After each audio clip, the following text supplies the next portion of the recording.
한국에서 엔지니어링 전공을 한 뭐 학부든 석사든 박사든 한국에서 하신 분이 해외 취업을 엔지니어로서 하고 싶으신 분들이 계시다면은 어떠한 부분들을 고려를 하면서 취업을 준비해야 되는지 하나랑 경력직은 좀 다를 것 같거든요. 네. 뭐 안 다를 수도 있고요. 근데 이제 예를 들어서 뭐 경력이 좀 있으신 분들, 회사 생활을 하신 분들이 이제 뭐 삼성에서 예를 들어서 삼성 같은 데서 일하시던 분들이 또 뭐 마이크로소프트나 뭐 애플이나 구글 같은 데 가고 싶으신 분들 충분히 많이 계실 것 같은데 그런 분들은 또 어떻게 해외 취업을 준비하면 좋은지에 대한 팁이 혹시 있으신지 궁금하거든요.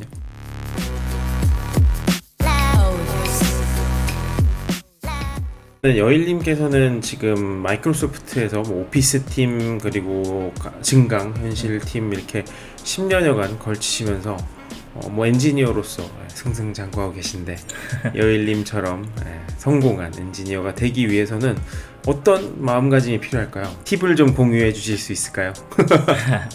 예, 엔지니어에 필요한 자질이 되게 여러 가지인 것 같아요. 사실은 되게 여러 가지인 것 같은데 굳이 이제 조금 나눠보자면 되게 뭐 예를 들면 3년차 엔지니어에게 요구하는 것과 뭐 10년차, 15년차 엔지니어에게 요구하는 자질들은 사실 좀 다른 것 같아요. 네. 그래서 일단 조금 좁혀서 예를 들면 되게 되게 이렇게 젊은 엔지니어들에게 좀 필요한 주니어 레벨 엔지니어들에게 필요한 점이라면 물론 여러 가지가 있겠지만 저는 뭐랄까 복잡성에 대해서 익숙해져야 된다 하고 일단 그렇게 생각을 하고 있어요. 그래서 그게 무슨 말이냐면 점점 엔지니어가 레벨이 올라가고 연차가 쌓일수록 점점 더 소프트 스킬이 사실 되게 더 많이 필요하게 돼요.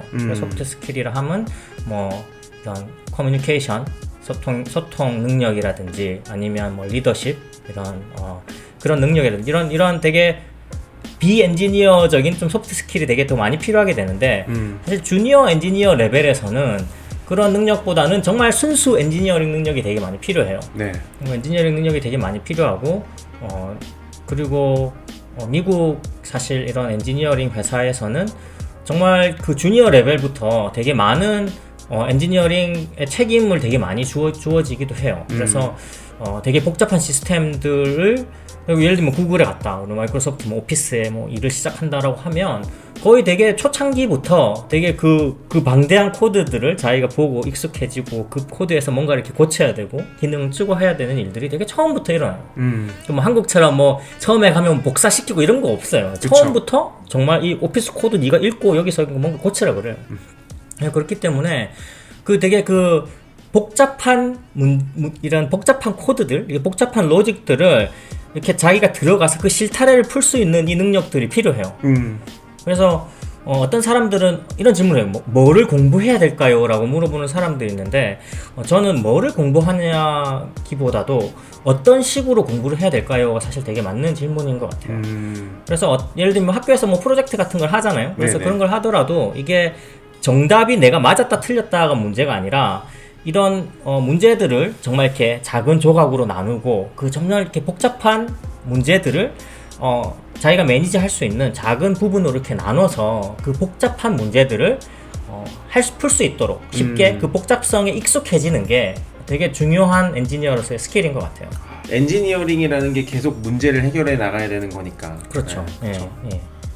그럼 일단 주니어 분들에게 드리는 말씀은 복잡성에 익숙해져라. 예, 너무 좀 추상적일 수도 있을 것 같아요. 좋은 말씀인 것 같습니다. 한국에서 엔지니어링 전공을 한 뭐 학부든 석사든 박사든 한국에서 하신 분이 해외 취업을 엔지니어로서 하고 싶으신 분들이 계시다면은 어떠한 부분들을 고려를 하면서 취업을 준비해야 되는지 하나랑 경력직은 좀 다를 것 같거든요. 네. 뭐 안 다를 수도 있고요. 근데 이제 예를 들어서 뭐 경력이 좀 있으신 분들, 회사 생활을 하신 분들이 이제 뭐 삼성에서 예를 들어서 삼성 같은 데서 일하시던 분들이 또 뭐 마이크로소프트나 뭐 애플이나 구글 같은 데 가고 싶으신 분들 충분히 많이 계실 것 같은데 그런 분들은 또 어떻게 해외 취업을 준비하면 좋은지에 대한 팁이 혹시 있으신지 궁금하거든요. 주니어부터 조금 시작을 해보면 네네. 이거는 사실 미국에 있는 엔지니어들한테 물어보면 대부분 비슷한 대답을 할 거예요. 사실 미국의 이 엔지니어 잡을 잡기 위해서는 그 코딩 인터뷰를 통과를 해야 돼요. 코딩 인터뷰. 코딩 인터뷰. 그러니까 예를 보통 뭐 회사마다 한 5명 정도의 인터뷰어들과 보통 한 사람당 뭐 1시간 정도 동안 코딩 문제를 같이 풀어요. 그래서 이거는 뭐 문제도 사실 되게 정형화되어 있어요. 어떤 측면에서는 뭐 이렇게 되게 뭐 듣도 보도 못한 문제를 물어보는 경우는 그렇게 흔치 않아요. 그래서 뭐 문제 예를 들면 뭐 문제 뱅크 같은 것도 사실 있어서 아 그래요? 예, 거기 그 홈페이지에 가서 그 문제를 열심히 풀어서 잘 풀면 그거 플러스 이제 어느 정도 소통 능력은 있어야겠죠. 영어로 네네네. 소통을 해야 되니까. 그 문제를 잘 풀면 사실 취업할 수 있어요. 아, 요즘에는 한국에서 넘어오시는 분들도 왜냐면은 사실 요즘에 큰 기업들 예를 들면 뭐 아마존이라든지 구글, 페이스북 하여튼 한국에 직접 리크루팅을 또 되게 간다는 얘기도 많이 들었어요. 한국에 계시는 분들, 그러니까 한국에 계신 엔지니어를 대상으로 이 본사 쪽에서요? 본사 쪽에서. 네, 그런 경우도 점점 늘어나고 있는 것 같아요. 요즘에 왜냐하면 서로 인재 전쟁이 일어나기 때문에 그쵸. 네. 인재들을 찾아서 많이들 가시는 것 같고 제가 생각하기에는 한국에 정말 능력 있는 엔지니어 분들이 되게 많으세요. 아 그렇죠. 많으신데 생각해보면 충분히 하실 수 있는 일인 것 같아요. 그러니까 정말 엔지니어로서 이제 자기가 뭐 해보고 싶다 이런 생각이 든다면 그 코딩 문제를 열심히 풀면 네. 그거는 충분히 통과할 수 있는 수준이다. 열심히 연습을 하면 네. 물론 이제 연습을 많이 해야 돼요. 왜냐면 그쵸. 저도 지금 당장 코딩 이게 매일매일 데일리 하는 코딩이랑 또 네. 이거는 시험이기 때문에 왜 시험이랑 그쵸. 또 실력이 늘 비례하진 않잖아요. 그럼요. 그래서 이건 시험 준비를 정말 해야 돼요. 시험 준비를 해야 되는 이제 코딩 인터뷰를 보기 위해서 이제 코딩 인터뷰만 잘하면 여기가 뭐 한국처럼 학벌을 보는 사회도 아니고 그럼요. 네. 없진 않지만 그래도 한국에 비하면 훨씬 저희는 네. 무조건 미국 실력이니까. 네, 미국은 사실 실력 위주죠. 네. 네. 그렇다면은 이제 주니어 분들은 이제 그러한 어느 정도 통과 의례적인 그런 시험을 준비하듯이 하면은 네. 가능하다라는 말씀을 주셨는데 네. 어느 정도 경력이 있거나 혹은 뭐 매니저 자리라거나 혹은 시니어 자리를 생각하시는 분들이라면 어떠한 부분들을 좀 고민을 하고 준비를 하면 좋을까요? 뭐 시니어 이상이라고 생각을 하면 사실 숫자가 더 줄어드는 것 같아요. 그 자리들이 뭐 그렇게 많지는 않으니까. 그렇죠. 근데 보면은 일단 넘어오시는 분들을 보면 뭐 예를 들면 한국에 삼성 같은데 이제 큰 회사에서 일을 하는데 정말 이렇게 연관이 되게 많은 부분에서 일을 하시다가 이제 그 관련 쪽으로 넘어오시는 분들이 많은 것 같아요. 그러니까 기본적으로 원래 취업하고자 하는 회사에서 필요로 하는 그런 거를 좀 어느 정도 그게 더 영향을 이제 주니어는 사실 거의 그런 게 필요가 없고요. 그쵸, 이제 정말 뭐 코딩 인터뷰만 잘 보면은 이제 가능한 거고 자기가 시니어인데 예를 들면 다시 시니어로 오고 싶다, 바로 시니어로 오고 싶다라고 하면 사실 이제 그런 경력적인 측면들이 되게 많이 필요하고요.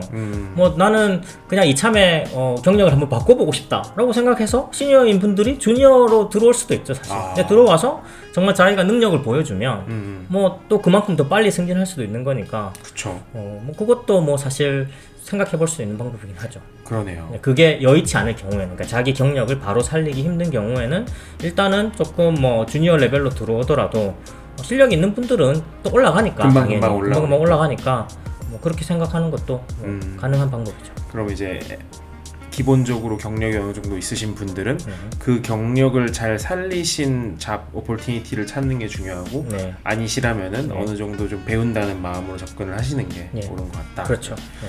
네, 좋네요.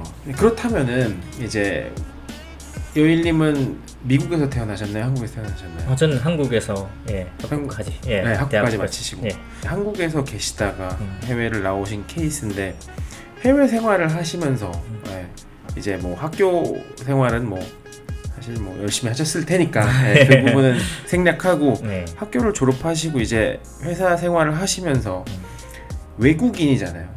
외국인으로서의 힘들었던 점이나 혹은 뭐 이런 부분을 내가 조금 더 잘했으면 좋지 않았을까 하는 점 여러 가지 복잡한 부분들이 있을 것 같아요. 그런 부분들에 혹시 또 조언을 해주실 만한 부분이 있을지. 당연히 이게 모국이 아니기 때문에 뭐 힘든 부분이 없을 수가 없죠. 당연히 힘든 부분이 없을 수가 없고 그리고 이제 의사소통이 아무래도 모국어로 하는 것보다는 영어로 하는 게 힘들기 때문에 이제 그런 부분이 힘든 부분이 당연히 있어요. 그러니까 예를 들면 엔지니어들끼리도 사실 미국에서는 이런 뭐 상명하복 이런 거 거의 잘 그쵸. 없고 그런 거 잘 없고 정말 그 아이디어를 서로 되게 자유롭게 다 제시하고 서로 토론하고 서로 상대방의 또 이야기를 뭐 협력하기도 하고 또 어떤 때는 또 논박하기도 하고 이런 것들 이런 되게 뜨거운 이렇게 되게 이런 디스커션들을 할 때가 있는데 확실히 그럴 때 이제 순발력이 떨어질 수밖에 없어요.